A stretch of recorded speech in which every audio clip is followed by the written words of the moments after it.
আপনার একটা কথা বলুন তো, মৃত্যুর পরেও কি কোনোভাবে দেহের ভিতরে আত্মাকে আটকে রাখা যায়? ওগো ওগো, তুমি সত্যি বেঁচে আছো? হ্যাঁ, তুমি বেঁচে আছো গো?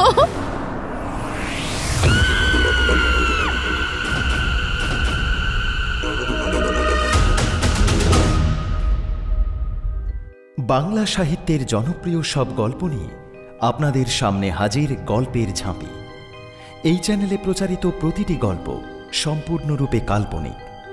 এখানে বর্ণিত ঘটনা, চরিত্র এবং পরিস্থিতি লেখকের নিজস্ব কল্পনা থেকে তৈরি। বাস্তব জীবনের কোনো ব্যক্তি, স্থান বা ঘটনার সাথে এর কোনো সম্পর্ক নেই। যদি কোনো ঘটনার সাথে বাস্তবের সাদৃশ্য খুঁজে পাওয়া যায়, তবে তা নিতান্তই কাকতালীয়। আমাদের উদ্দেশ্য শুধুমাত্র বিনোদন প্রদান করা।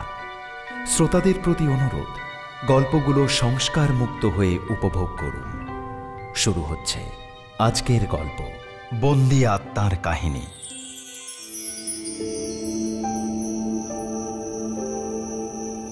বিখ্যাত স্পিরিচুয়ালিস্ট অনন্তবাবুর বাড়িতে বসে এক সন্ধ্যায় আলাপ করছিলাম। সেদিন আমাদের আড্ডার মূল বিষয় ছিল প্রেততত্ত্ব। আমি পেশায় ডাক্তার, কিঞ্চিত পশারও যে আছে নিজে মুখে কথা বললে গর্ব করা হবে না। আত্মা বলে কোনো কিছুর অস্তিত্ব আছে, আজ পর্যন্ত হাতে নাতে এমন প্রমাণ পাইনি। জন্ম, মৃত্যু ও দেহগত সমস্ত রহস্য আমার নখদর্পণে, এটা আমার বলতে দ্বিধা নেই। কিন্তু অনন্তবাবু আমার সেই অভিমানে আঘাত দিতে চান। তার বক্তব্য, জন্ম ও মৃত্যু কথার কথা মাত্র, দেহটা আসলে সাময়িক খোলস ছাড়া আর কিছুই না। জন্মের আগেও এবং মৃত্যুর পরেও নাকি আত্মা বেঁচে থাকে। আমি বিজ্ঞানের ছাত্র, তার উপর ডাক্তার, তাই এই কথা মানতে আমার আপত্তি প্রবল। সেদিন এই নিয়ে দুজনের মধ্যে খুব তর্ক চলছে। আমি কিছুতেই অনন্তবাবুর কথা মানব না, আর তিনিও আমাকে যেন তেন প্রকারে বুঝিয়েই ছাড়বেন। আলোচনা করতে করতে সেটা যখন রীতিমতো জমে উঠেছে, হঠাৎ রাস্তায় উঠল এক ভয়ঙ্কর গোলমাল। অনন্তবাবু বললেন, কি হলো বলো তো ডাক্তার? গোলমালটা সুরেনবাবুর বাড়ির সামনে মনে হচ্ছে। একবার জানলা দিয়ে মুখ বাড়িয়ে দেখো তো। জানলা দিয়ে বাইরে চেয়ে দেখি ফুটপাথের উপরে সুরেনবাবুর বাড়ির সামনে মস্ত ভিড়ের সৃষ্টি হয়েছে। আমরা ঘর থেকে বেরিয়ে পড়ে দ্রুত পদে ঘটনাস্থলে গিয়ে হাজির হলাম। গিয়ে দেখি ফুটপাথের ওপর হাত পা ছুড়ি অজ্ঞান হয়ে পড়ে রয়েছেন সুরেনবাবু নিজেই।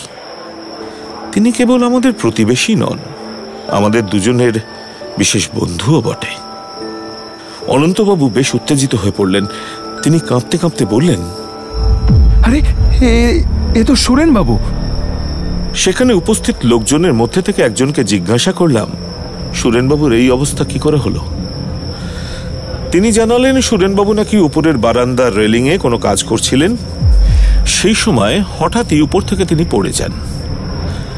আমি তাড়াতাড়ি নাড়ি পরীক্ষা করে দেখলাম, দেহে তখনও প্রাণ আছে, কিন্তু নাড়ির গতি খুব ক্ষীণ।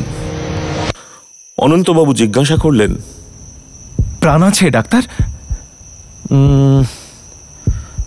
এখনো আছে, তবে নাড়ির গতি খুব ক্ষীণ। ওনাকে ভেতরে নিয়ে গেলে ভালো হয়। ওনাকে একটু ভেতরে নিয়ে চলুন না। শেষে আমরাই ধরাধরি করে সুরেনবাবুকে নিয়ে তার বাড়ির ভিতরে ঢুকলাম। তারপর বৈঠকখানায় তক্তাপোশের উপরে শুইয়ে রেখে তাকে পরীক্ষা করতে লাগলাম। কিন্তু যা বুঝতে পারলাম, গতিক সুবিধের নয়। সুরেনবাবুর দেহের উপরটায় গুরুতর আঘাতের চিহ্ন নেই বটে, কিন্তু তার দেহের ভিতরের অবস্থা যে ভয়াবহ, সেটা অনুমান করতে পারছি। তার মৃত্যুর আর দেরি নেই। বললাম সেই কথা অনন্তবাবুকে, আর সেই কথা শুনে অনন্তবাবু বললেন, কি সর্বনাশ! তাহলে উপায়? সুরেনের স্ত্রী, ছেলে মেয়ে সবাই যে হরিদ্বারে তীর্থ করতে গিয়েছে। বাড়িতে আর দ্বিতীয় কোনো ব্যক্তি নেই। এখন তাহলে আমরা কি করব? তাদেরও তো প্রয়োজন। আমার পরীক্ষা ভুল হতেও পারে, তবে একজন আছেন, তিনি সঠিক একটা রাস্তা দেখাতে পারেন আমাদের। ডাক্তার পি ঘোষ, কলকাতার শ্রেষ্ঠ ডাক্তারদের অন্যতম। তাকে ফোন করে খবর দিলাম আমি। খবর পেয়েই এসে হাজির হলেন ডাক্তার ঘোষ। সুরেনবাবুকে পরীক্ষা করে তিনি জানালেন, কোনো আশা নেই, মিনিট কয়েকের মধ্যেই ইনি মারা যাবেন। আমি সেই কথা অনন্তবাবুকে বললাম। অনন্তবাবু, আপনার যদি ঠিকানা জানা থাকে তবে সুরেনবাবু স্ত্রী আর ছেলে মেয়েদেরকে এক্ষুনি টেলিগ্রামে খবর দিন। ঠিকানাও জানি আর টেলিগ্রামও করে দিচ্ছি, কিন্তু আপনারা বলছেন সুরেন এখনই মারা যাবে। হরিদ্বার এখান থেকে তো আর একদিনের পথ নয়। সুরেনের আর কোনো আত্মীয়ও নেই। সমস্ত ঝুঁকি এখন আমাদেরই সামলাতে হবে তো। আচ্ছা বলুন তো, এই মৃতদেহ নিয়ে আমরা এখন কি করব? মিস্টার ঘোষ, দেখুন না, আপনাদের চিকিৎসা বিজ্ঞান যদি একে কোনো রকমে আর দিন তিনেক বাঁচিয়ে রাখতে পারে তাহলে খুব ভালো হয় আর কি। ডাক্তার ঘোষ তো রে রে করে উঠলেন অনন্তবাবুর এই কথা শুনে। এ কি বলছেন আপনি? যে মানুষ মরতে বসেছেন, আর মাত্র কয়েক মুহূর্ত তার প্রাণ আছে, তাকে কি করে বাঁচিয়ে রাখা সম্ভব?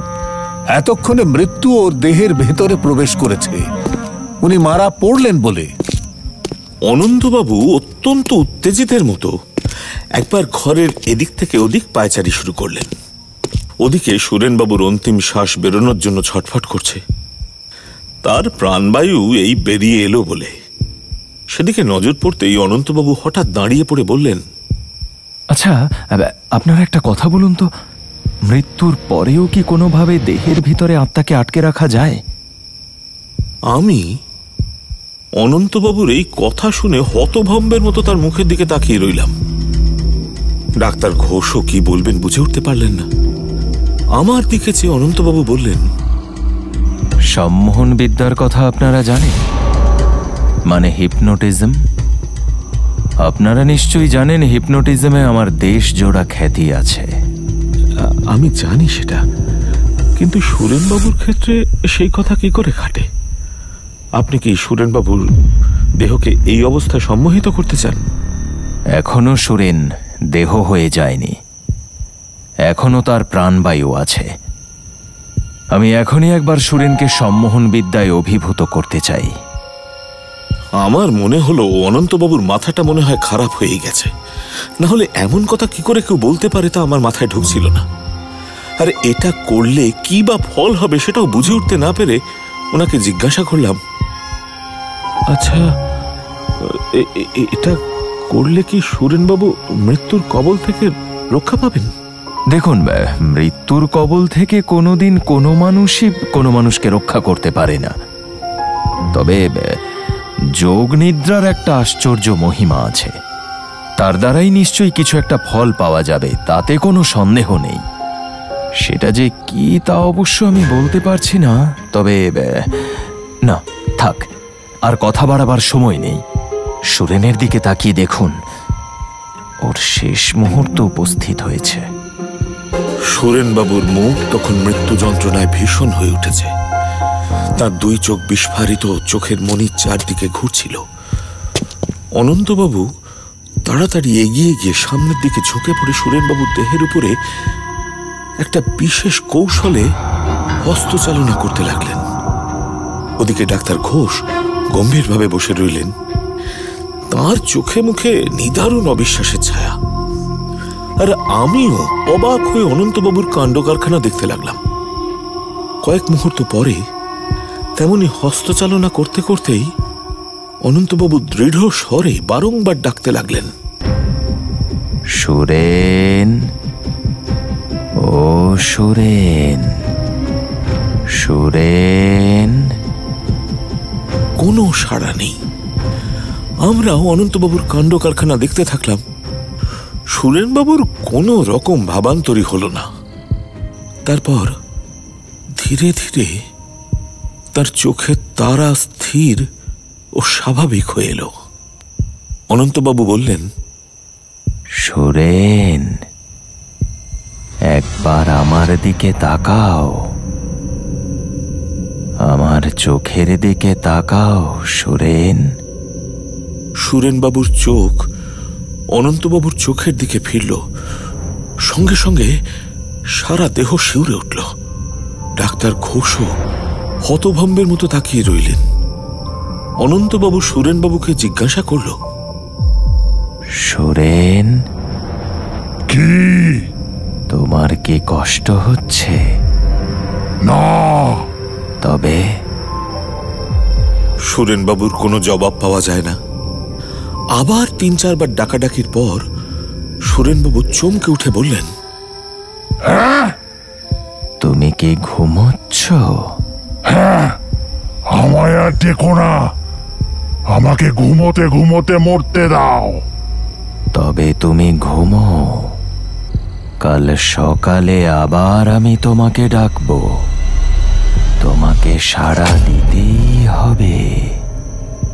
সাড়া দেব, তবে আমি এখন মরছি। আমাকে ঘুমোতে দাও দয়া করে। সুরেনবাবুর 2 চোখ বন্ধ হয়ে গেল। অনন্তবাবু আমাদের কাছে এসে বললেন, এবার বলুন, আপনাদের মত কি? কিরকম বুঝলেন? আপনি কি ভাবছেন কাল সকালে ওর সাড়া পাওয়া যাবে? হ্যাঁ, পাওয়া যাবে। অসম্ভব। তাহলে আমাদের চিকিৎসা বিজ্ঞান ব্যর্থ হয়ে যাবে। সবাই মরা মানুষকে সম্মোহন বিদ্যায় বাঁচিয়ে রাখতে চাইবে মশাই। ডাক্তারের কাছে কেউ আসবে না। বেশ, তাহলে কাল সকালে এসেই দেখবেন। আসবো, যদিও জানি অসম্ভব সম্ভব হবে না, তবু আপনি আমার কৌতূহল জাগিয়ে তুলেছেন। কাল সকালে আমি আবার আসবো। বুঝলেন ডাক্তার ঘোষ, বহুকাল ধরে প্রেততত্ত্ব নিয়ে ক্রমাগত নাড়াচাড়া করে করে গোঁড়ামির দ্বারা আচ্ছন্ন অনন্তবাবু বোধহয় বিচার শক্তি হারিয়ে ফেলেছেন। এই কথা বলা বলি করতে করতে ডাক্তার ঘোষের সঙ্গে আমি সুরেনবাবুর বাড়িতে গিয়ে হাজির হলাম। দেখলাম বৈঠকখানার সমস্ত জানলা বন্ধ করে আধা অন্ধকার ঘরে সুরেনবাবুর দেহের পাশে অনন্তবাবু একদম চুপ করে বসে আছেন। সমস্ত নিথর, নিঝুম। ডাক্তার ঘোষ সুরেনবাবুর দেহ পরীক্ষা করে বললেন, দেহ শীতল এবং আড়ষ্ট। হৃৎপিণ্ডের ক্রিয়া বন্ধ হয়ে গেছে, শ্বাস প্রশ্বাস নেই। কাল রাত্রেই এর মৃত্যু হয়েছে। অনন্তবাবু, এখনো কি আপনার সন্দেহ দূর হয়নি? অনন্তবাবু এই কথার কোনো উত্তর দিলেন না। সুরেনবাবুর গায়ের রং রীতিমতো হলদেটে হয়ে গেছে। তার 2 চোখ বন্ধ, মুখ হাঁ করা। আমি বললাম, আর কেন অনন্তবাবু, এইবারে ওনার সৎকারের ব্যবস্থা করুন। হরিদ্বারে টেলিগ্রাম করে দিয়েছি, আগে সুরেনের স্ত্রী আর ছেলেমেয়েরা আসুক। সে কি? আরে বাবা, ততক্ষণে ওনার দেহটার কি অবস্থা হবে বুঝতে পারছেন আপনি? দেহের কি অবস্থা হবে বুঝতে পারছি না, তবে সুরেনকে আর একবার ডেকে দেখা দরকার। আপনার কি মাথা খারাপ হয়ে গেছে? আর কাকে ডাকবেন? সুরেনকে। সুরেন, ও সুরেন, সুরেন। সুরেনবাবুর দেহে কোনো রকম সাড় নেই। ডাক্তার ঘোষ একটু বিরক্ত হয়ে বললেন, কি আশ্চর্য, মরা কি কখনো কথা বলে নাকি? সুরেন, ও সুরেন, আমি অনন্ত, তোমাকে ডাকছি সুরেন। সুরেন, এবার সাড়া দাও। স্তম্ভিত চোখে দেখলাম সুরেনবাবুর ফাঁক করা ঠোঁটের ভিতরে জিভখানা যেন ছটফট ছটফট করছে। সুরেন, ও সুরেন। সুরেনবাবুর চোয়ালো ঠোঁট একটুও নড়ল না, কিন্তু তার হাঁ করা মুখবিবর থেকে অদ্ভুত বিকৃত স্বরে এই কথাগুলো বেরোল। আর সেই স্বর বড়ই হৃদয় বিদারক। হ্যাঁ, আবার কেন? আমার মৃত্যু হয়েছে, আমি এখন ঘুমোচ্ছি। সে যে কি স্বর! মনে হলো সুরেনবাবুর মুখ যেন কথা বলছে না। সে স্বর আসছে যেন বহু দূর থেকে, যেন গভীর কোনো গিরি গুহার অতলতার ভিতর থেকে। একটা অজানা ভয় আমার গা কাঁপতে লাগলো। ডাক্তার ঘোষও যেন ধাক্কা খেয়ে পিছিয়ে গিয়ে দেওয়ালে পিঠ রেখে দাঁড়ালেন, তার চোখ মুখ উদ্ভ্রান্তের মতো। সুরেন, তুমি কি এখনো ঘুমিয়ে আছো? না না না, আমি ঘুমোচ্ছিলাম বটে, কিন্তু এখন আমার মৃত্যু হয়েছে। সুরেন, আবার তুমি ঘুমিয়ে পড়ো। অনন্তবাবু ডাক্তার ঘোষের দিকে ফিরে বললেন, ডাক্তার ঘোষ, এখন আপনার আর কোনো বক্তব্য আছে? ডাক্তার ঘোষ ক্ষীণ স্বরে বললেন, না। সুরেনবাবুর কণ্ঠস্বর আপনার কিরকম মনে হলো? ভয়ানক। মানুষের গলার ভেতর থেকে যে ওরকম বিভৎস আওয়াজ বেরুতে পারে, এটা ধারণার অতীত। ও তো মানুষের কণ্ঠস্বর নয়, যেন একটা অমানসিক ধ্বনি মাত্র। কিন্তু ও ধ্বনি আসছে সুরেনেরই গলার ভিতর থেকে। সুরেনকে আর ব্যস্ত করব না, ও এখন ঘুমিয়েই থাক। বোধহয় পরশুদিনই সুরেনের স্ত্রী এসে পড়বেন, তখন আর একবার আপনাদের ডাকব। আসবেন তো? আমি সম্মতি জানালাম। ডাক্তার ঘোষ তাঁর বিস্ময়াবিষ্ট কৌতূহল দমন করে শশব্যস্ত হয়ে বললেন, এই যে এক অজানা নতুন বিজ্ঞানের রহস্য, না এসে থাকতে পারবো না। অনন্তবাবুর আহ্বানে আবার সুরেনবাবুর বাড়িতে চলেছি আমরা দুজনে। সন্তানদের নিয়ে সুরেনবাবুর স্ত্রী কলকাতায় এসে পৌঁছেছেন। তার নাম হৈমবতী। তার কান্না শুনতে শুনতে সুরেনবাবুর বৈঠকখানার ভিতরে গিয়ে ঢুকলাম।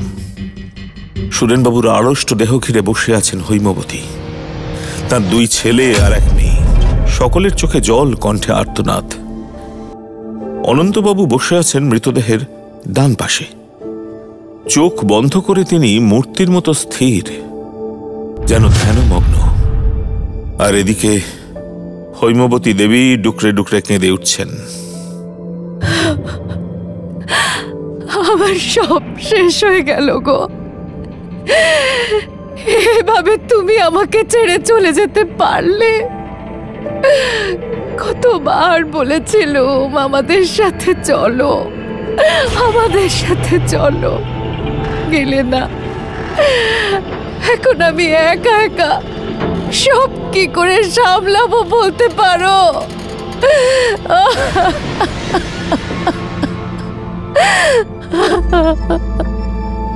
সুরেনবাবুর দেহ যেমন ভাবে দেখে গিয়েছিলাম ঠিক তেমনই আছে। হৈমবতী দেবীরা গতকাল এসেছেন। হিসেব করে দেখলাম সুরেনবাবুর মৃত্যুর পর 5 দিন কেটে গেছে। একে গ্রীষ্মকাল, তাই এবছর আবার অতিরিক্ত গরম। কিন্তু আশ্চর্য ব্যাপার এই যে সুরেনবাবুর গায়ের রং হলদে এবং দেহ মৃত্যু শীতল ও কাঠ আড়ষ্ট হয়ে গেলেও একটুও পচেনি বা ফুলে ওঠেনি। হঠাৎ অনন্তবাবু চোখ খুলে বললেন, এই যে আপনারা এসেছেন, তাহলে হৈম বড়ই ব্যস্ত হয়ে উঠেছেন। তাহলে সুরেনকে আর একবার জাগাবার চেষ্টা করি। আমরা নীরবে ঘাড় নেড়ে সায় দিলাম। যদিও সত্যি কথা বলতে আমার বুকের ভেতরটা যেন কেঁপে উঠল। মৃতদেহের ওপরে খানিকক্ষণ হস্তচালনা করে অনন্তবাবু ডাকলেন, সুরেন, ও সুরেন, সুরেন। প্রায় 10-12 বার, হ্যাঁ 10-12 বার নাম ধরে ডাকার পর মৃতদেহের আড়ষ্ট হাঁ করা মুখের ভিতরে জিভখানা হয়ে উঠল আবার সেই আগের দিনের মতন ভয়াবহ রূপে চঞ্চল। হৈমবতী দেবী ও স্বামীর বুকের উপরে ঝাঁপিয়ে পড়ে কাঁদতে কাঁদতে বলে উঠলেন, ওগো ওগো তুমি সত্যি বেঁচে আছো? হ্যাঁ, তুমি বেঁচে আছো গো? কথা বলো সুরেন, কথা বলো। আবার শোনা গেল সেই বর্ণনাতীত ভয়ঙ্কর কণ্ঠস্বর। সেটা আসছে যেন বাড়ির বাইরে, পৃথিবীর কোনো অতল পাতালের ভেতর থেকে। আবার কেন ডাকাডাকি? বলেছি তো আমি বেঁচে নেই। ওগো ওগো, এই তো তুমি বেঁচে আছো, এই তো তুমি কথা কইছো। একবার চোখ তুলে তাকিয়ে দেখো, আমরা সবাই এসেছি, দেখো না। স্থির হও, শান্ত হও। সুরেন এখন আমি ছাড়া আর কারো কথার জবাব দেবে না। সুরেন, হৈম তোমাকে ডাকছে। ডেকে লাভ নেই, আমার মৃত্যু হয়েছে। তোমার যদি মৃত্যুই হয়ে থাকে, তবে তুমি কথা বলছো কেমন করে? হ্যাঁ, কথা বলছো কেমন করে? আমি এখন মৃতদেহের ভিতরে বন্দী হয়ে আছি। বন্দী? কেন? তুমি যেতে দিচ্ছ না বলে। অনন্তবাবু এতক্ষণ সমানে হস্তচালনা করছিলেন। এই ব্যাপারে তিনি যে তাঁর সমস্ত ইচ্ছা শক্তিকে প্রবলভাবে নিযুক্ত করেছেন সেটা বোঝা যায় তার চেহারা দেখে। তার কপালের ওপরে শিরাগুলো এবং কণ্ঠের ওপরের মাংসপেশিগুলো দ্বিগুণ ফুলে এবং মুখের রং রাঙা টকটকে হয়ে উঠেছে। হঠাৎ তিনি হস্তচালনা বন্ধ করে খানিকক্ষণ নীরবে অত্যন্ত হাঁপাতে লাগলেন। তারপর ফিরে বললেন, হৈম, আর কেন? তোমার জন্যই এ কদিন সুরেনকে যোগনিদ্রায় আচ্ছন্ন করে রেখেছি। এইবার ওর ঘুম ভাঙাই, ওর আত্মাকে মুক্তি দিই। তোমরা মৃতদেহের সৎকারের ব্যবস্থা করো। হৈমবতী দেবী এমন তীব্র স্বরে চেঁচিয়ে কেঁদে উঠলেন যে আমাদের কান যেন ফেটে গেল।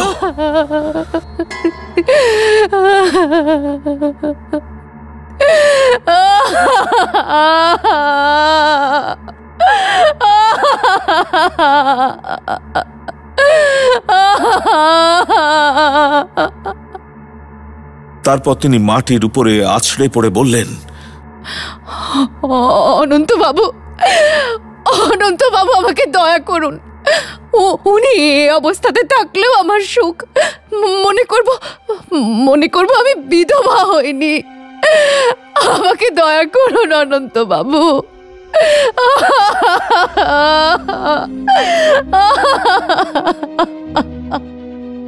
অনন্তবাবুর মুখে ফুটে উঠল একই সঙ্গে ব্যথা, দয়া ও মমতার ভাব।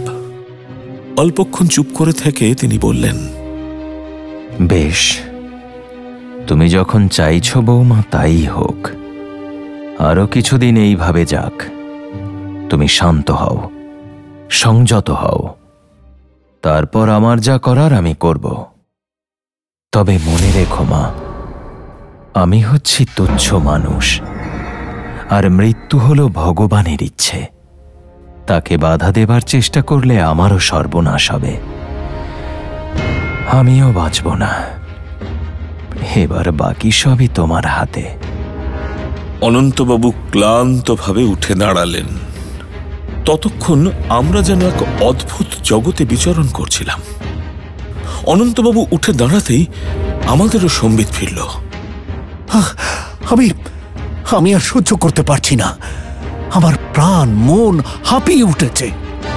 হ্যাঁ ডাক্তার ঘোষ, আমারও। এখন বাইরে বেরোতে পারলেই বাঁচি। আমারও ওই ইচ্ছে। চলুন, আমরা বাড়ি যাই, চলুন। তারপর কেটে গেছে 2 মাস। সুরেনবাবুর দেহ তখনও পড়ে আছে বৈঠকখানার তক্তাপোষে। তাতে তখনও পচন ধরেনি। ইতিমধ্যে এই অদ্ভুত খবর শুনে দলে দলে বাইরের লোক এবং খবরের কাগজের সংবাদদাতারা সুরেনবাবুর বাড়িতে আনাগোনা শুরু করে দিয়েছিল। অনন্তবাবু খাপ্পা হয়ে উঠেছিলেন। বাইরের লোকেরা আর ভেতরে ঢুকতে পায় না। খবরটা অবশ্য রটে গিয়েছিল দিকে দিকে। চারিদিকে বিষম উত্তেজনা সৃষ্টি হয়েছে। কেবল বাঙালি নয়, ইংরেজ এবং আরো নানা জাতীয় লোকেও কৌতূহলী হয়ে আবেদন জানাচ্ছে যে সুরেনবাবুর দেহ তারা পরিদর্শন করবে। আবেদনকারীদের মধ্যে ছিল বহু বিখ্যাত নাম। একদিন হঠাৎই অনন্তবাবুর আহ্বান এলো। তার বাড়ির কাছে গিয়ে দাঁড়াতেই শুনলাম সুরেনবাবুর বাড়ির ভেতর থেকে কান্নার আওয়াজ। অনন্তবাবুর বৈঠকখানায় ঢুকে দেখি একখানা চেয়ারের ওপর বসে আছেন ডাক্তার ঘোষ, আর অনন্তবাবু ঘরময় ঘুরে বেড়াচ্ছেন। তাঁর ভাবভঙ্গি ক্রুদ্ধ, বিরক্ত। আমাকে দেখেই তিনি বললেন, কান্না শুনতে পাচ্ছেন? হ্যাঁ, শুনতে পাচ্ছি তো। ব্যাপার কি হয়েছে? আজ সুরেনের যোগনিদ্রা ভাঙব, তাই ওই কান্না। হৈমবতীর ইচ্ছা সুরেনের দেহ ওইভাবেই থাকুক, কিন্তু তা কি সম্ভব? আমি বেশ বুঝতে পারছি আমার নিজের স্বাস্থ্য দিনে দিনে ভেঙে পড়ছে। এরকম অস্বাভাবিক উত্তেজনা আর কতদিন সহ্য হয়? প্রবল ইচ্ছা শক্তিরও একটা সীমা আছে। ও, সেই জন্যই আমাকে ডেকেছেন? আপনাকেও আর ডাক্তার ঘোষকেও। তারপর আর একটা কথা কি জানেন? নিজেকে অপরাধী বলে মনে হচ্ছে। কেন? হঠাৎ অপরাধী মনে হচ্ছে কেন? বোধহয় প্রকৃতির আইন ভঙ্গ করছে। ভগবান সুরেনের আত্মাকে যে অদৃশ্য পথে নিয়ে যেতে চান, আমি হয়েছি তার বাধার মতো। এক মস্ত অপরাধ। এই জন্য হয়তো আমাকে শাস্তি ভোগ করতে হবে। হয়তো একটা প্রাণহীন কুৎসিত দেহের কারাগারে বন্দী হয়ে সুরেনের আত্মা অত্যন্ত কষ্ট ভোগ করছে। না না না না, আর নয়। আমি দৃঢ় প্রতিজ্ঞা করছি, এই ব্যাপারের ওপরে আজকেই জবনিকা ফেলে দেব। কারোর মিনতে, কারো অশ্রু আর আমাকে বাধা দিতে পারবে না। আসুন আপনারা। গোড়া থেকেই যখন সঙ্গে আছেন, তখন শেষ দৃশ্যটাও দেখুন। শেষ পর্যন্ত হৈমবতী দেবীকেও সম্মতি দিতে হলো। অনন্তবাবু অনেক চেষ্টার পর তাকে বুঝিয়ে দিয়েছেন এই মৃতদেহের মধ্যে সুরেনবাবুর আত্মা বন্দী হয়ে আছে অভিশপ্তের মতো। দেহ থেকে বেরুতে না পারলে আত্মার গতি হবে না। অনন্তবাবু দেহের পাশে বসে হস্তচালনা করতে করতে ডাকলেন, সুরেন, সুরেন, সাড়া দাও, সাড়া দাও সুরেন। আমরা রোমাঞ্চিত দেহে, অবাক চোখে, রুদ্ধশ্বাসে মৃতদেহের দিকে তাকিয়ে রইলাম। প্রায় 7-8 মিনিট কেটে গেল। দেহ নিঃসাড়, নিষ্পন্দ, আর অনন্তবাবুর কপাল থেকে দরদর করে ঘাম ঝরতে লাগলো। সুরেন, সুরেন, জাগো, সাড়া দাও। আমি অনন্ত, তোমাকে ডাকছি সুরেন। আরো 7-8 মিনিট কাটল। অনন্তবাবু উদ্বিগ্ন কণ্ঠে বললেন, তবে কি ব্যর্থ হব? সুরেনের আত্মা কি নেই? না না না না না, এটা হতে পারে না। যোগনিদ্রার প্রভাব না থাকলে দেহের অবস্থান যে অন্যরকম হতো। সুরেন, সুরেন,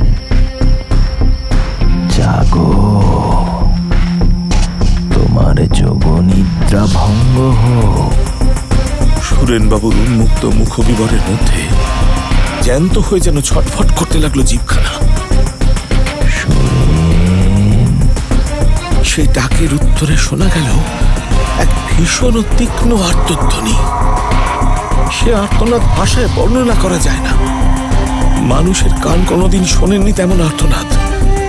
ছেলেমেয়েরা ঘর থেকে পালিয়ে গেল, আর হৈমবতী দেবী মূর্ছিত হয়ে পড়লেন। আর আমাদের কথা, আমাদের অবস্থা হয়ে দাঁড়ালো শোচনীয়। সুরেন, শান্ত হও ভাই, শান্ত হও, শান্ত হও ভাই, তুমি শান্ত হও। শান্ত হব? তোমরা জানো না এই দেহের নরকে কি দুঃসহ যন্ত্রণা। নিশিদিন কাঁদছি আর ছটফট করছি, মৃত্যুর পরেও একই শাস্তি। আর কেন, আর কেন? আমাকে এবার মুক্তি দাও, মুক্তি দাও। সেই স্বর আরো বিকট আসছে, যেন আরো।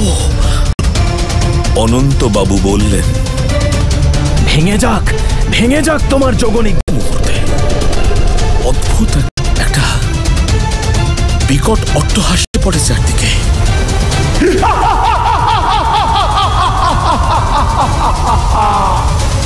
সঙ্গে সঙ্গে আমরা দেখলাম যে তক্তপোষের উপর পড়ে রয়েছে সুরেনবাবুর দেহের বদলে একটা নরকঙ্কাল, এবং তার চারদিক ঘিরে গড়াচ্ছে গলিত মাংস মেদমজ্জার তরল বিবর্ণ ধারা। ভীষণ পচা গন্ধে ঘরের বাতাস দুর্গন্ধ, বিষাক্ত। সভয়ে প্রাণপণে দৌড়ে বাইরে পালিয়ে এলাম আমরা।